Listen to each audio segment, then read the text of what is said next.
Hey guys, welcome back to the Rollout. I'm Lindsay Rousseau. And I'm Genevieve Bree. Welcome.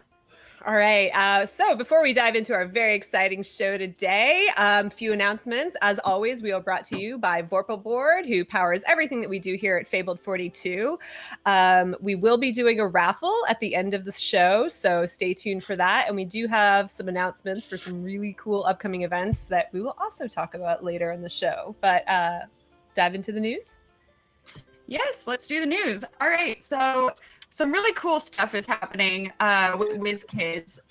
They're going to release their D&D Icons of the Realm miniatures for Icewind Dale, Rime of the Frost Maiden. And those are going to be papercraft sets. If you don't know what a papercraft set is, it's basically like paper dolls, except it makes 3D models of actual like buildings and trees and things. So you can actually, instead of having these gigantic sets that you have to find places to store, you can just take them apart like puzzle pieces and then store them in a little box. So that's really cool. That's something to look forward to. It seems that those sets are going to be retailed for about $15.99. Some of the papercraft buildings are going to be a tavern, an apothecary, and a residence. And again, that's going to be $15.99 for retail. And so, yeah, that's something awesome. They also have the Lodge papercraft set. It's a piece of scenery where wary D&D miniatures can hunker down for the night. That will also be for the Icewind Dale setting, and it is retailed at, again, $15.99. Very, very cool. All right, so for anybody who is big into the Elder Scrolls Online, the Markarth DLC was just dropped on Monday. And for those of you who've been playing for a while, this actually concludes the Dark Heart of Skyrim year-long adventure that's been going on, which, you know, kind of goes into the ancient horror from the first era.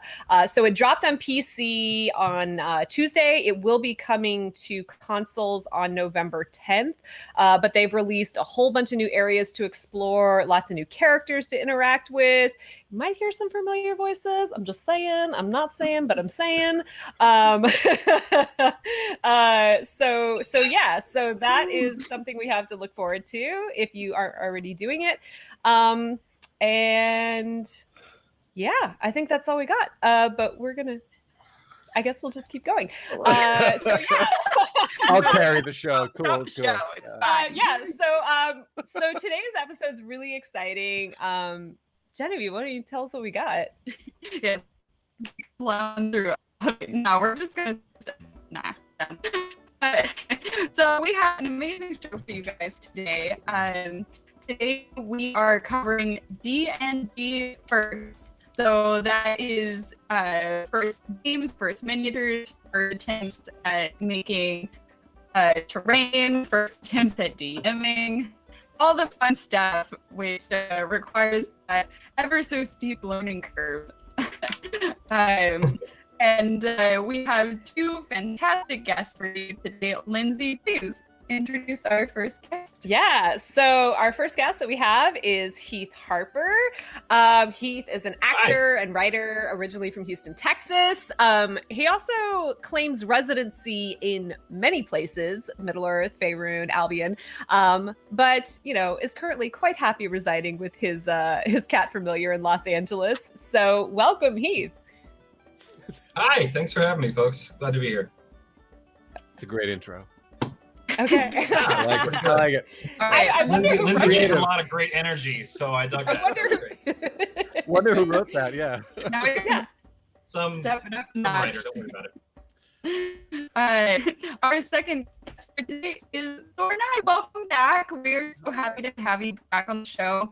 Thor is a founding member of the LA D&D Society, head game designer at Heavy Dragon, actor in League of Legends. I wish I acted in League of Legends. That'd be great. In Legends, tomorrow. Which I Rain and the Outpost.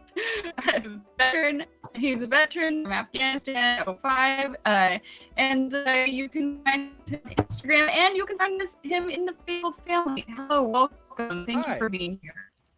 My pleasure, as always. All right. Well, I guess let's dive in. So, I mean, you guys have been playing for quite some time. Long time. Long time. Let's do What the big dick thing immediately. Yeah. How long have you been playing, Heath? How long? Oh my gosh.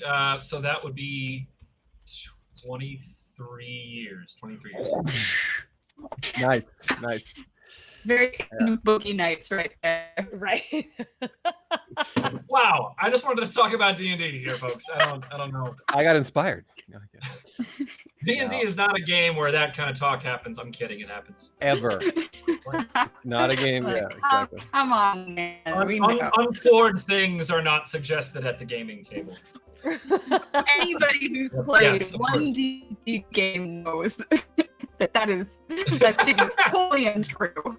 There's a solid 10 seconds where it's PG, and then we just all go off the rails. It's great. Yeah, pretty much.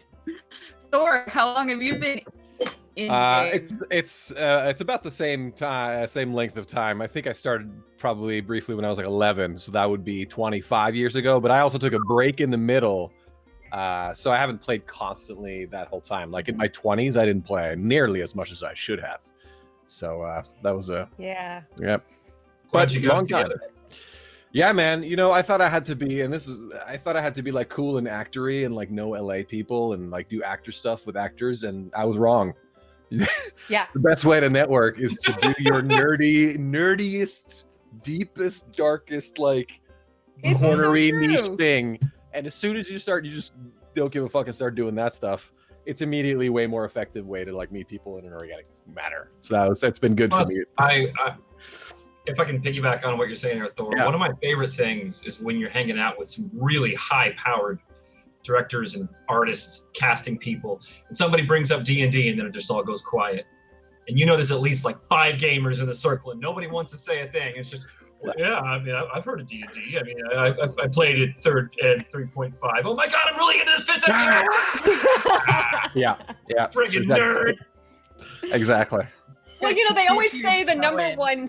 They always say the number one thing with networking is to be, you know, to find ways to connect, not involving the industry, and to be Yeah. authentic. It's like, what is more authentic than connecting to Shared your geeky passion. Not only that, Yeah. but so many creatives out here are players who have played D&D or experienced D&D or you know any of that stuff. So it's a popular thing. I think you're more the black sheep in any given situation when you don't have some kind of nerdy hobby on the side Right. that keeps your creative juices flowing. It's kind of like, come on, get together. There's 6 million things you could be playing. What's the deal? Yeah. Right.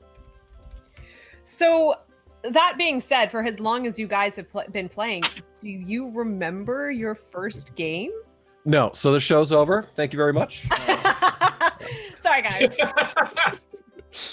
Thor Knai, ladies and gentlemen. Thor Knai, thank you. It was a pleasure. It was a pleasure. Thank you for having me. Heath, go ahead. Let's maybe I'll remember mine if you say yours. We can do another question if you Yeah. don't. So I was at. No, I remember it really well, and I remember it's crazy.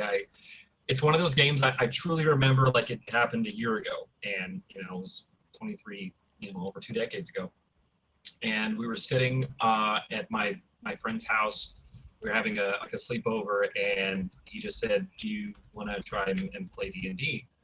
And this was second ed, and he had some characters put together, and he managed to spin a tale that was so beautiful and vivid and imaginative over the course of that 4-hour gaming session we had, just off the top of his head. And it was like I was seeing a magic trick, and I just kind of went, I've got to learn how to do this. There's just so many beautiful images that in my head I still see very clearly. And we were teenagers, and it's still, to this day, it feels like a very real experience I had. That's awesome. That is pretty awesome. Thor, yeah. anything? Okay, No, so maybe not at not all. first game. Okay, do you remember the first game you DM'd? No, but I was just kidding about it. I do remember how Okay. I got into D&D. I don't remember my first game, to be honest, but it was a friend of mine had a bigger brother who was like counterculture, anarchist, sort of punk rock, back in the 90s, and he had this game where I was told you need at least 50 pages of paperwork to even start playing this game, and I was like, I must immediately learn, because for some reason I really like the complicated, longer, like if a board game take 12 hours to complete, I'm like, sweet, we're playing that. Mega Civilization, Twilight Empires, I'm like, all in, yes. So even back then, it was like, oh, 50 pages of prep work? Sounds amazing, count me in. That was kind of the sales pitch to me. They were trying to dissuade me, but no. So that was how I started. Oh my gosh, that's amazing.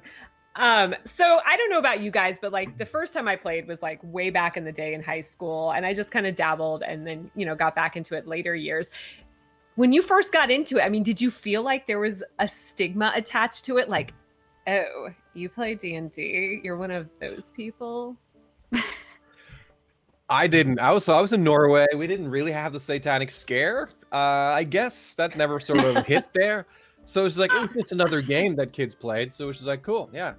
A lot of people didn't know what it was, of course, but it wasn't particularly like, I didn't have a bad rep or any of that stuff. It was just a nerdy thing you did. So it wasn't like any more or less nerdy than, let's say, play video games.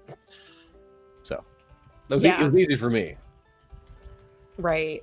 What about you, Heath? Yeah, I actually do remember the stigma surrounding it. I grew up in, as you said, I was in Houston, and there were a lot of folks that just really wanted this thing to be indicative of somebody being into drugs or into some kind of having strange violent tendencies and things like that.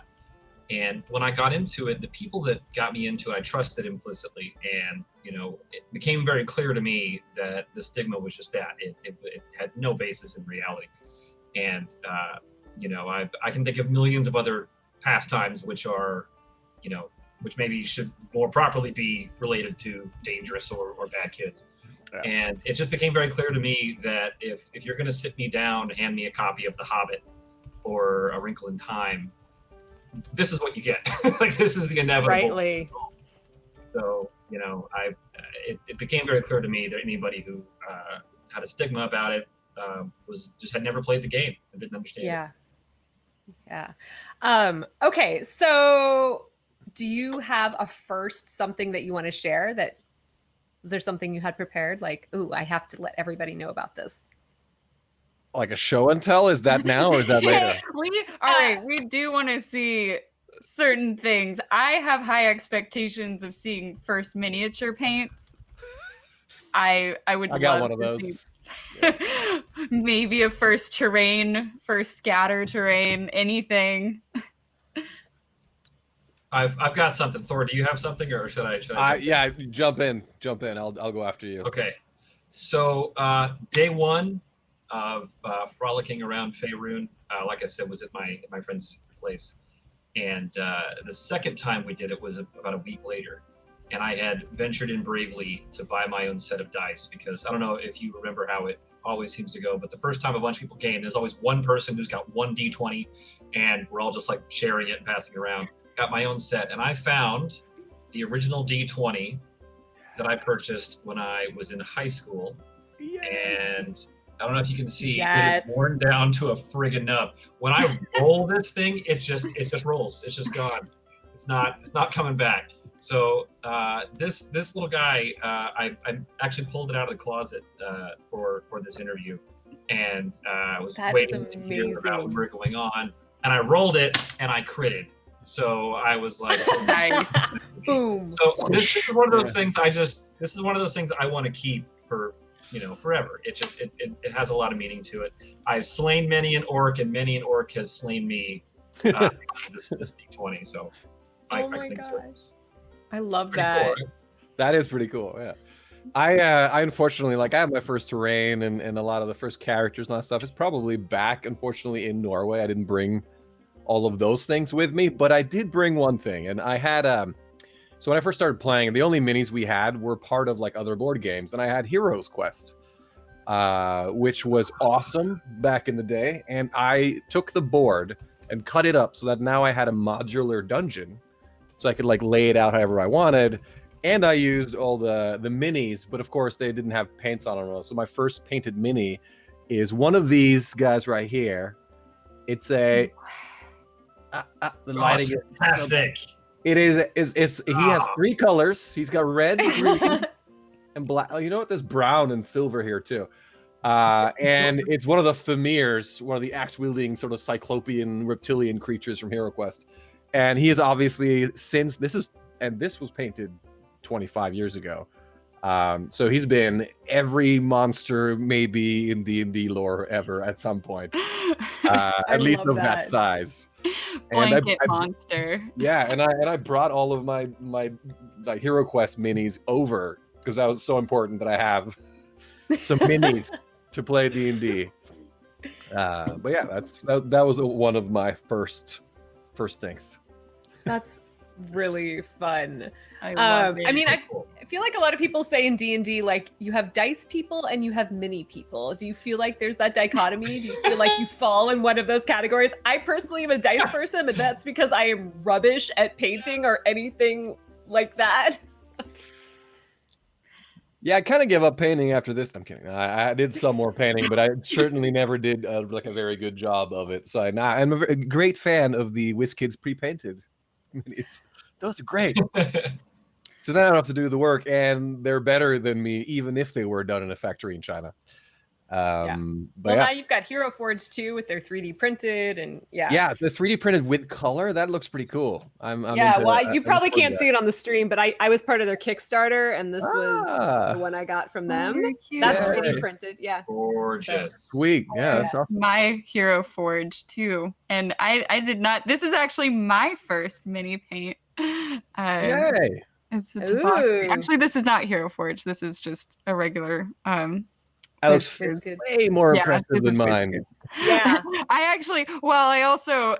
You had like 6 or 7 colors. 30, so I have age, I have my career as a cosplayer. I have a lot of things going for me going into painting the very first.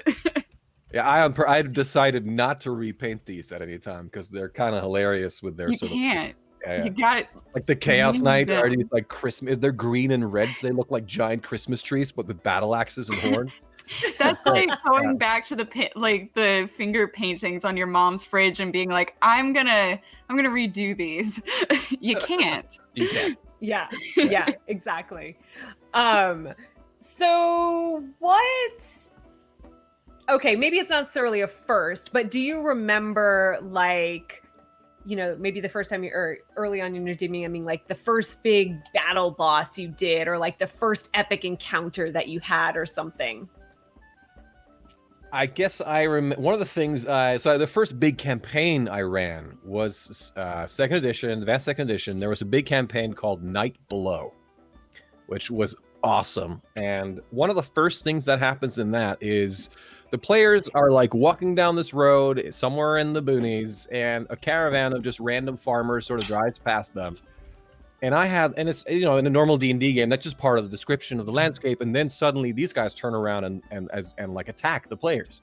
And I had a really hard time describing these guys and not immediately like sort of giving away the plot, because I wasn't a good DM at the time. So anything I mentioned would have to be super important. Not only that, this was like before we were so young, it wasn't like the societal consequences of just murdering a bunch of dudes on a wagon was lost on us. So it was like, okay, so you see a wagon of like farmers coming towards it. Like, oh shit, they're gonna rob us. We're gonna kill them. We have to kill them immediately. I was like, that's kind of ruins the surprise. But yeah, so I struggled with trying to sell that without selling them too hard. I remember that. That's one of the early campaign things. What about you, Heath? Any like big boss battles or epic encounters that you remember? Is he frozen in that? Oh my God, did he freeze again? God damn it. Sorry, guys. Actually the perfect screenshot. I was going to say, I thought he was like super engaged. He looked amazing. I hope I freeze like that. That's funny. We like to keep things interesting here at Fabled 42. We always keep you on your toes. What about you, Lindsay? What about your first sort of character death, maybe even? Do you remember that? Ooh, my first character death. People tend to remember those. I don't remember those, but I yeah. know. Do they? Traumatic. Well, so yeah, when I mean, I know like the first character I ever created, I was still like very nervous with like creating characters on my own. So I like repurposed that character for multiple campaigns because I was like, I'm just not comfortable creating a different type of character. But yeah, it was a ranger. It was a wood elf ranger. And I think it was probably my first beholder fight too. It did not end well for me. Those go badly, yeah, there was, I think also we were probably way too low level to be fighting a beholder.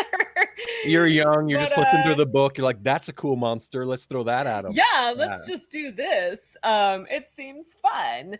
Yeah, and so I was very devastated when I lost her, but then kept using her for multiple campaigns. But then, as I got, older and more comfortable with creating characters, I was like, oh, I want to do that and that and that and that, and, but she still has a very special place in my heart. I think the most traumatic deaths aren't necessarily your own character, but like your familiar or somebody or an NPC that you picked up and just is along with your party. I remember one adventure we had picked up a kobold, and because most of the people in our party were quote unquote monster races, we call ourselves the Monster Squad. The kobold was like totally into joining our party, and it's just like, yeah, let's do this thing. And we were crossing this shaky bridge that fell apart into like a single rope, and so we had to shimmy across the rope, and the kobold did not make it. He fell into the valley and just disappeared. We were in a cave too, so he just disappeared into the darkness, never to be able to even fish his body out to give it a proper burial. It was so sad. And also my sister was part of the party too, and her face was just for a good solid 3 minutes. It was just like, well, that's the hard thing. When you've played in a campaign with people for so long and a character dies, it's it's traumatizing to everybody. Well, I've cried. I was gonna say, yeah, I cried when I was narrating the death of one of our favorite little NPCs. No. It was a goblin that they had met, and they befriended him, and he ran their inn now, but the inn was destroyed by an earthquake because they were doing Princes of the Apocalypse, and the Earth Cult was kind of trying to take revenge. So he'd been partially crushed, and they came back into the inn to try to save him, and they couldn't. And I was trying to get through his goodbye, I was happy monologue, and I just could not. I had to stop and be like, oh, and then he dies. Because I was breaking up myself. Oh my God. I have to maintain some sort of dignity as the DM. No, I must stop now. It was hopeless. I just couldn't get through the words because it was too sad. Yeah. It's really sad. I know, especially when they're small and they're cute and you've built a bond with them. Yep. Yeah. It's really, really sad. I had a mini dragon, and as a familiar, and I loved that thing, and it got super close to death one time, and I felt myself, I'm like, I know that my gosh, if he animal does companions die, yeah, you're like, oh my God, if you lose an animal companion, it's just right. Devastating. No, it's devastating. It is. Heath, do you remember a first character death for you, or maybe first NPC death when you were DMing or something that was maybe especially traumatic? Yeah, I or not. He does, but he's going to keep does. It's a secret. Yeah. It's a secret. It breaks him up so much he can't another talk really about cool it. pose. He can't talk about it. Yeah, I know, right? He's good at these. It's too traumatic. It's too upsetting. Okay, we have a question in the chat. Yes. What is okay, that's not a first, but okay. What is the least favorite character you've played? If you I'll can. segue into another one, which is kind of I felt bad about it afterwards, but I was pretty young still, and I had made one of the very first characters I made was this woman, and I was like really protective of her, and then for some reason I let one of my players play her, and then she died. He like had her. I was a DM, so it's sort of my fault, I guess, but like I got really upset with the player for having killed her or having died playing her for some reason. I felt really bad about it. So that was not my least favorite character, but a story. Vengeance. Right? In my game, like that I run, it's your fault. Exactly. It was funny. Yeah. Hi. He's back. So sorry, I don't know what's going on with my connection today. I'm getting so much screen time. Yeah. It's okay. It's okay. You're doing great. Okay, Heath. This Heath, is just before a you new go. way of getting hand someone out. Okay, so Cora the Chase, she's this amazing dwarven warrior, and the joke was that all the dwarves would say it's not Cora the Chaste, it's Chased. Like she's always chased. All the other dwarves want to hook up with her. My PCs loved Cora. Like they just thought she was the most fantastic character in the world. They kept coming up with excuses to go hang out with Cora, even though she had nothing to do with what was ever going on. And so they convinced Cora to go with them on an adventure, and she died. And you'd have thought I literally punched every single PC in the face at the table. There was no forgiveness. And there was this little intervention for me afterward that was like, you're bringing her back. She has to be. Do. She's now an avatar. Cora can't not live in Faerun. She has to exist. So Cora had a miraculous recovery. The dwarven god said, "No, Cora, you're too awesome. You're coming back." So she's still there to chase people around with her axes and her flails. Where is she? I have to now incorporate her in my Forgotten Realms campaign. She was when last we saw Cora the Chaste. She was protecting a merchant caravan from a place I invented called Stormguard. And right now she would be actually in the game that we're, spoiler alert, in case my PCs are watching, she's heading her way towards Sembia, which is one of my favorite places in Faerun. So she's in a caravan heading for Sembia. Yep. Cool. Good to know. Yeah. Is there a hardest character you've ever created? And interpret hard however you want, either as a PC or a DM, I tried to make a quad class work, and I'm pretty sure I can, but it was hard to try to do, and there was a lot of reading involved in terms of the spell selections and stuff. That was just recently, but that's probably the hardest thing to sort of make viable. Yeah, on our Monday game, one of our players is doing just that. Yeah. We're very scared. Good luck. Our supervillains game, like we had quite a few people that were. Well, I don't think we had anybody who were trying to quad class. I had 3, so Yeah.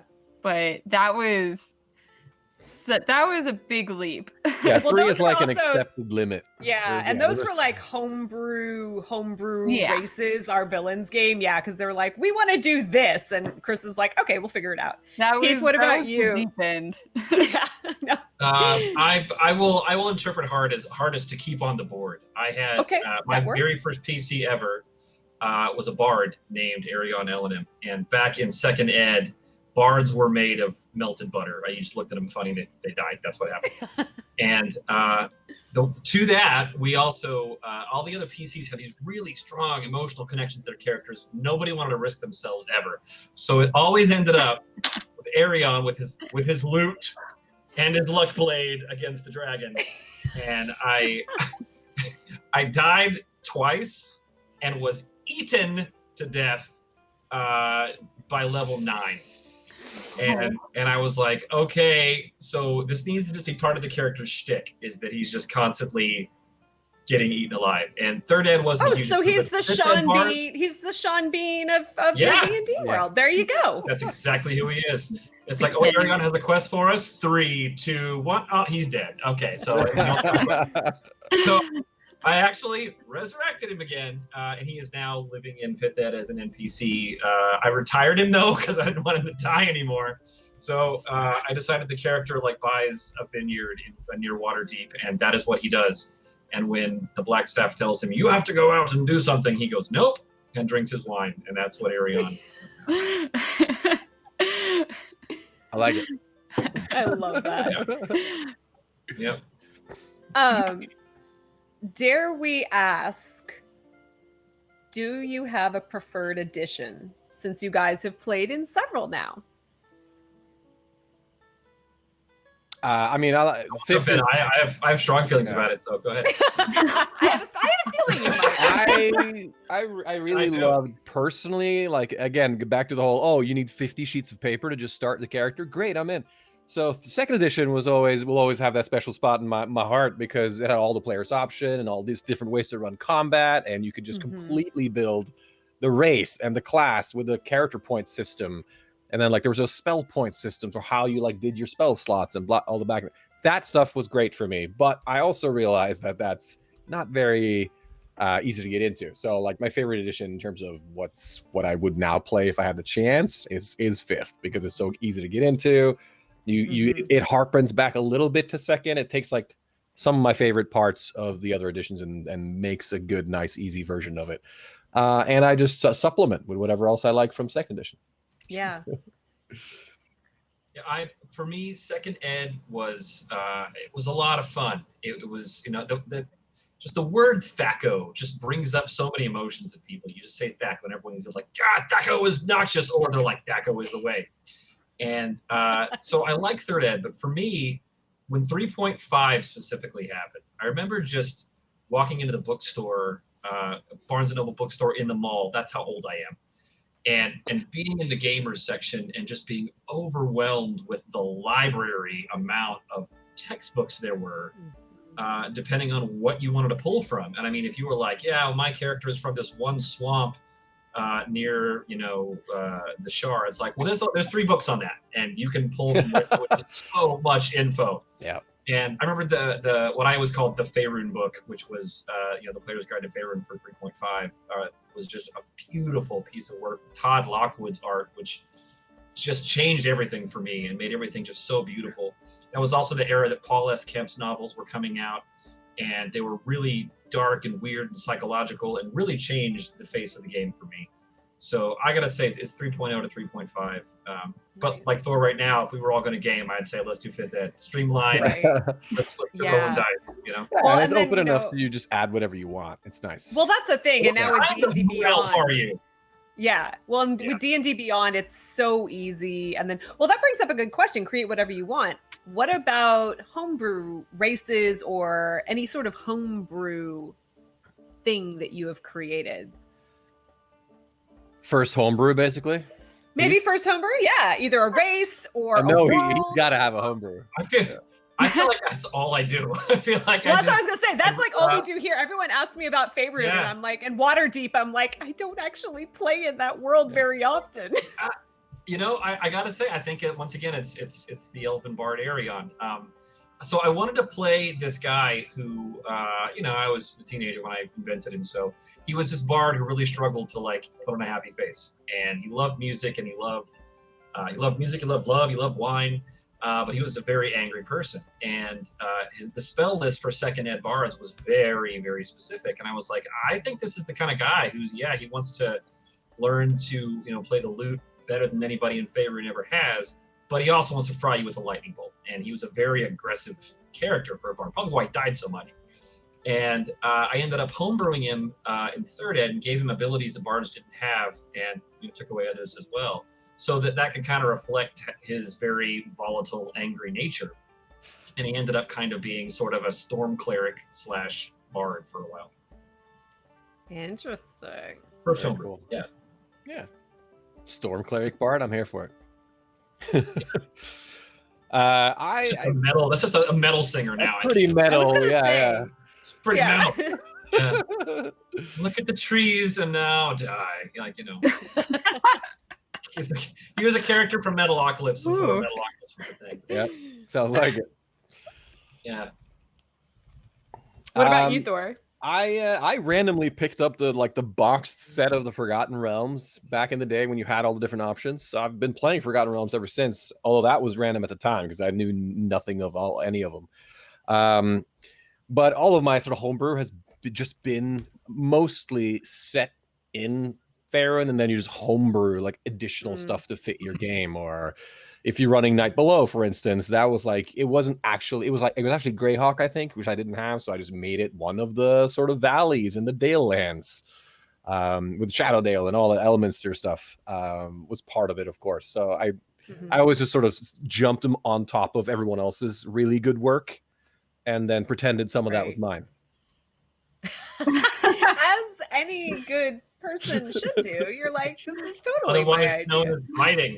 Yeah, exactly. Original. Well, they say writing is just stealing anywa's. I mean, no, that's jazz music. Jazz music is just stealing. Fair enough. That's There was a great meme that came out like in the early days of meming, and it's just a picture of a dark elf squinting at you, and it just says, "Admit it, you're playing Drist." Yeah. You know, I think so. I started out stealing. It was like everybody wanted. Well, I'm not really Drist. I have two swords and I'm really fast, and I'm dark Drist elf like.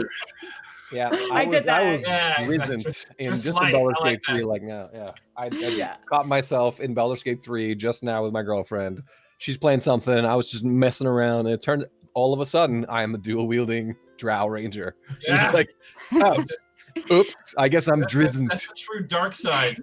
That's the true dark side of D&D. Come on, just play the dark elf ranger. Come on. Yeah. Well, it's so funny because like I used to be like, I'm good, and the more I play, I'm like, it's more fun to not be. I mean, I've never been like, you know, paladin cleric-y good, but I'm like, let's just keep going the chaotic path further and further into the dark side. Gives you more options, especially in a world does like give you that. some Yeah, more. that's fun.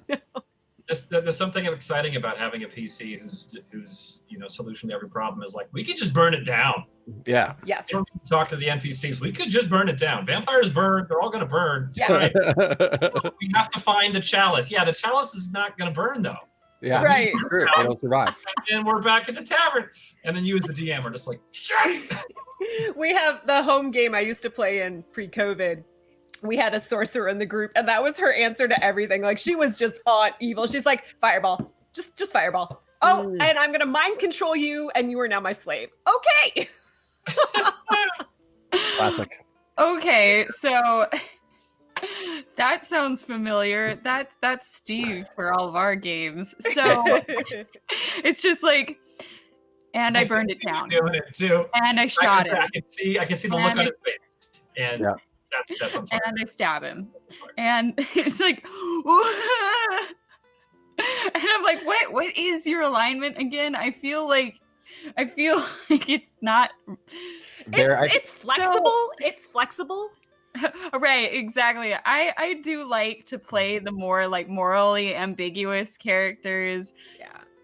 It makes decision making a lot easier, especially when you want to like shake things up. Like, say you're having like kind of a like sort of a meh sort of 30 minutes or something, and you're like, you know what, my character just does this thing. They're just gonna throw a fireball against the wall because they're angry, and they're like, well, you just woke up all the goblins, and I throw a fireball against the wall because I'm angry. That's awesome. So, speaking of, I think we all have encountered like at least one person in the group that wants to burn it all down. And do you guys specifically remember like the first person you encountered that did this, or just one person that really like just stuck out to you that was just like, I didn't know the game could be played like that?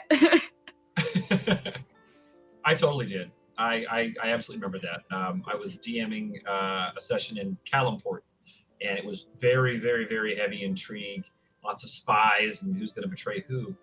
And we had this friend of one of the PCs was like, my boyfriend really wants to play, and none of us got along with this guy. It was just like every time he shows up, I mean, he was the guy that just like whatever you were doing, whatever video game you were playing, it was stupid, and he beat it a year ago, and you're dumb for liking Oh it. yeah. Ugh. But Those kind of he people. showed up with this big smile on his face and a pizza. So we were like, all right, sit down. We'll allow it. And okay, yeah. So I was like, okay, you're gonna be the lieutenant of this Pasha. Your job is to watch the PCs and make sure that they're staying on the path. And I'm like, that makes you my ally as much as I possibly could make you my ally. He played so well. It was great. And then he was like, what we should just do is we should just teleport in the middle of town. That's going to give us the centerpiece that we need so you can go and I'll do what you want to do. And they said, great. He finds a way to teleport them all in the center of the town. The minute they get there, he summons every guard that he possibly can, shrieking at the top of his lungs, because he's decided that their mission is not really what the Pasha wants, and he wants to take over Kalimport and eventually become a Pasha himself. So now I'm like randomly, and then the 17th guard shows up, and he also wants to know what's going on, and the whole thing devolved into them just killing and killing and killing and running and running and running. And I was like, well, it looks like we're not going in the sewers today, guys. That's great. Thanks, man. Appreciate it. He was like, that was fun. I was like, I feel like that was 2 weeks ago in our Monday game. Diane, I know you're in the chat, but like she's like got this whole train encounter planned, and Thor's Liz and I are just like, we're going into the sewers. And she's like, okay, we can do the train later. The sewer grate is closed. It's locked. It's locked. Yeah. It is welded shut. It's full of cement. It's just Yeah, exactly. You get in, realize it's been cemented off. You have to go back. Well, then I cast Stone Shape, and you're like, son of a. There's a question in the chat. Do you guys have a favorite closure to a campaign that either you played in or you ran, like just ended the way you wanted it to end? I have one that didn't end the way I wanted it to end. I mean, sure, let's go for that too. Why Those not? are always wonderful too. Kind of harping on the one where like that one person. I had one of those guys when we were playing the Prince of the Apocalypse game that I was referencing earlier, and he, one of those dudes named Eric, white American from Texas, very fond of Vikings, and this was before I knew that was actually a bad sign here. So like they were cool and everything, mostly because I was a white guy named Thor, and they thought that was cool, right? But like, so we start playing, and we played for a while, and they're generally cool, and then at some point we get to a point where there's some slaves involved, and they're like, half the party or all of the party wants to let these slaves go, and he refuses. So they start arguing in real life. The characters. He gets killed. They kill him, straight up just murder him for wanting to take these slaves. He gets super pissed off because he immediately died. The whole party then had to split up. I had to be like, okay, the two of you, turns out that guy was a full-on neo-Nazi, so I don't talk to him anymore. But like, you guys have to be in this campaign, and you two have to be in this other campaign that I'm running. You still want to play with me because this isn't working out. So that sucked. But that was that was a fun end to a campaign. You learn a lot about people through D&D. You learn a lot about people through how they play games, like in general, like across the board. It doesn't matter what kind of game it is, like RPG, regular like open world on PS4. You'll learn a lot, and can you play well with others, and what are you like? Right. On the inside? Well, and it's like that's the thing with D&D is like you're supposed to be a party, a team. Heath, do you have an epic closure story? Yes, no Vikings or neo-Nazis in the story. I'm sorry. I mean, highly recommend. I feel like the bar has been set. Yeah. Oh, so I have a very satisfying ending to the last PC that I gamed regularly, and he was this character. I wanted to make a character who was just all about his own redemption, but from a chaotic, neutral perspective. So he was all about being the right hand of Tempest, the god of war. That was what he was. And in our world, we decided that Tempest was female, and Tempest was sort of like his mother figure, the mother he'd never known. And he rode into battle and did crazy, chaotic, neutral things, but it was all to redeem him in the eyes of this god. And the DM did such a beautiful job of leading me down the path of you're going to inherit that mantle one day, and the character Rulo is going to become the new god of war. And he never said it, but he just kept leading us down the path. In the end, what happened was the cosmos were shifting, and it became very clear that these mantles had to be taken off and given to the PCs. But Rulo could not accept the mantle of the god of war. He had to accept the mantle of like an over deity, something between Ao and Tempest. So he was not going to get what he wanted. He was not going to become the god of war, and he was going to have a ton of responsibility. And as I was playing it, I just said, he becomes a general. That's what he gets. That's how he's going to see it. He's gonna forego getting the glory and just be the general who wins the war. And the end of that campaign was him watching his best friend become the new god of war, who was a bard. And he became like a skald character. And the final scene was this overgod, Rulo, and the new god of war, who was a bard, the skald, sitting there drinking in this celestial tavern. And a scribe walks in and says, "What happened?" And we both kind of say, "Well, have a seat, we'll tell you all about it." And that was the end of a 5-year campaign. Nice. Very satisfying. Wow. Yeah. Wow. That is A lot quite of that's other things good happened, but writing. it was very cool. 5 Yeah. years, yeah, I believe it. But That's cool. That's Michael Steinbach. Well done, sir. That's a great writing setup. The want they balanced a character's want versus need over Right? the course Well, of 5 years. Yeah, the It's story dramatic. arc. Plus, Wow. plus, if you think about it, for Rulo, Impressed. it's like being an overgod, you're going to be way more powerful than a god of war. But if he'd had his druthers, he'd have preferred Yep. Rulo, god of war. That just sounds so right. It But does. he knew he had to take the right mantle to keep the cosmos spinning. So it was very cool. Color me impressed. Yes. Yes. My friends and I do some pretty cool stuff. I think I'm very proud of my gaming circle. We come up It more sounds them than me. very But I feel exciting. like we come up with some pretty cool stuff. Okay, chat wants to know, do you guys have a favorite magic item? Ooh. Do we move from firsts to favorites? I feel like it's just a First free to for all. If favorite. you have more firsts to share, let's do that too. But I'm trying, to keep the chat engaged. Yeah. Do you have a first magic item that you ever used? Like anything that was like, it doesn't have to be your first item. It could just be like the first magic item that was like super precious to you. Like you got this thing, you're like, definitely I'm have using one. this every time, all the time, every game. Well, if you have one, then Can I let just us- applaud you for not using a Gollum voice when you said precious? Like I was waiting to hear it. solid I'm- restraint. I'm Solid. used to speaking to writers and like Yeah. precious just seems to be like the word I pick out when It's I also write. used I a was lot just- in it's used a lot in voiceover direction too. They're like, Yes. the words are just a little too precious to you right now. Let it go.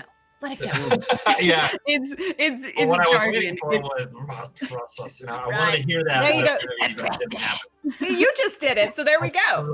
I want the I can't help it. I cannot help it. own voice. That sucks. Sorry. I actually went into the what's the like the frog voice, like I want it to be precious. Like no, that's more Jim Henson. Oh. It's more guttural. Yeah, no, I can't do that today. Yeah. Apparently, But speaking So of, Thor had a story about a magic item, I think. Yeah. No, I was know. going to say Lindsay should start because she said she had one. She was like, me. No. Okay, I was just gonna say, so like a ranger was my very first class that I ever played, and then everyone's like, "Oh, rangers are stupid. Don't ever play rangers. Rangers are so weak." So I was like, "Okay, I'll try other classes." But now with Zancy Guy new releases, I'm like obsessed with the Gloomstalker. It's now like my favorite thing ever. But I remember the first magic item I got. Well, not the first, but like the big magic item I got when I played a ranger was an oath bow, and I was just like, That's I very can you. do stuff now. I can actually So do you. almost as much damage as a magic caster, a spell caster. So I have to say the oath bow will always have a special place in my heart. But just so it's said, the Ranger Gloomstalker Assassin combo is the most powerful character I've ever seen in any of my It- campaigns. I So am the Ranger gets a lot of obsessed. hate for being weak, but I've It does. always struggled as a DM with controlling the power curve of my rangers. They always take with sharpshooter. sharpshooter, yes, I was gonna And say then- with sharpshooter, it's like boom. Oh well, Liz could tell you I blew up a giant squid with one Yeah. shot. Yeah, and you add assassin in there, and it's just a game over for like everything. Yep. And your DM just like let out a curse word that lasted for 10 minutes. Yeah, so you'll Well, notice this that all of the fights start with like a minor guy that you then explode, and then it goes, haha, but here's the actual. Right. My second form. Yeah, exactly. That's now a necessity if you have a ranger in the group. Yes. Heath, do you have one real quick before we oh my god, it's I almost do. been an hour. Absolutely. Jeez. Okay. I love the Cape of Montblanc. I absolutely That love one's a fun one, yeah. Correctly. So the first time I got it, I had no clue what it was. And after it was explained to me, I kind of looked up my book and I was like, let me get this straight. It's a swishy red cape that goes around my neck, and I do this, and I disappear in a puff of smoke. Yeah, that's basically what it is. And I was like, best magic item ever. Nothing will ever top that. I'm like, that's just so extra, and oh my god, I absolutely love that item. Oh, that's amazing. You can be like +4 crossbow. Nope, Cape of the Montblanc. That's what I want. Nice. Well, I can't believe it's almost been an hour. Do you guys have anything you want to like promote or shout out, or where, anything exciting? I know we're all in COVID and lockdown and a lot of stuff is delayed, but I guess I could attempt to plug my my first board game, since we're doing firsts. yes. We're going to, and COVID's obviously messed with us a bunch, and Heath, this is how I met Heath, actually. He was at a playtest. He didn't get to playtest, but he got to see it being playtested a little bit. It is beautiful is the words I'm using. Beautiful. Thanks, It's man. gorgeous.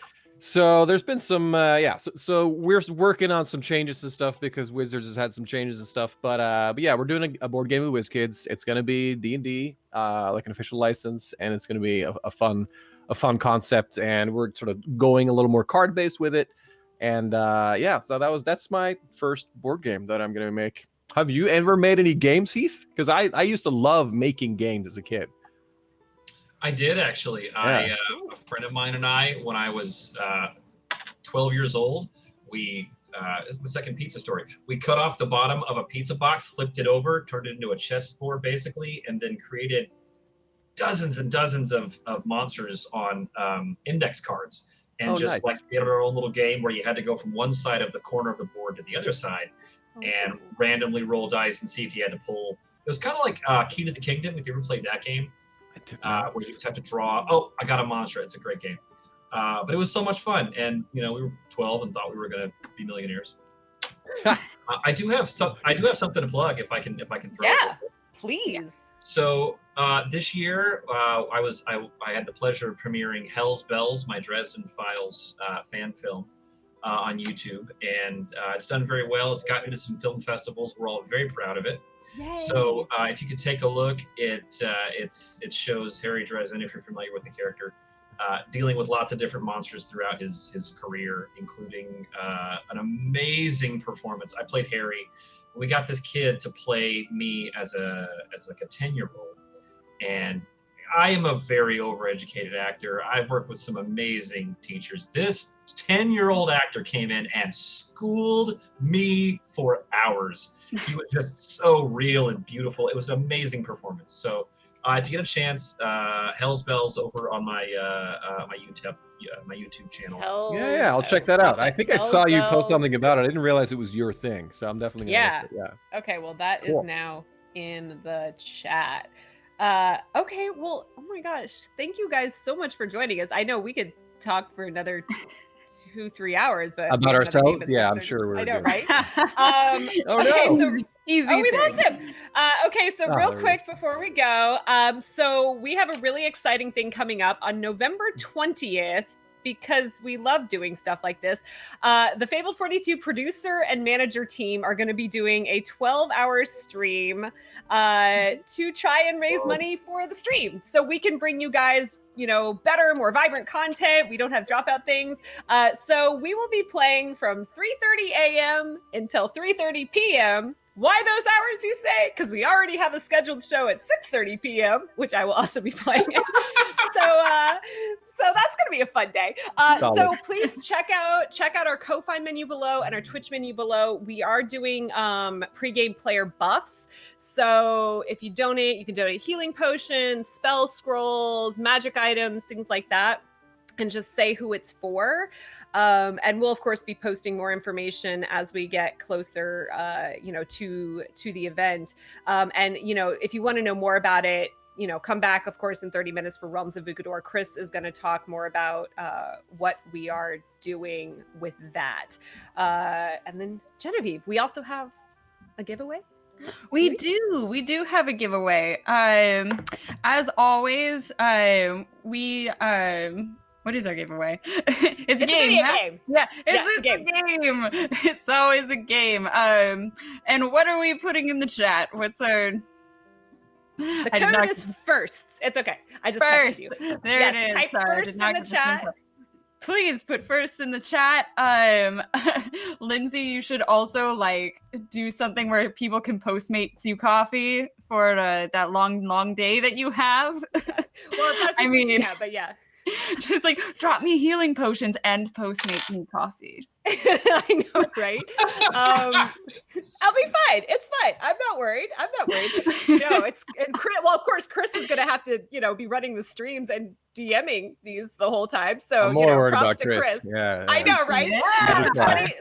Apparently the 24-hour dungeon crawl wasn't enough for him. So now we're doing this.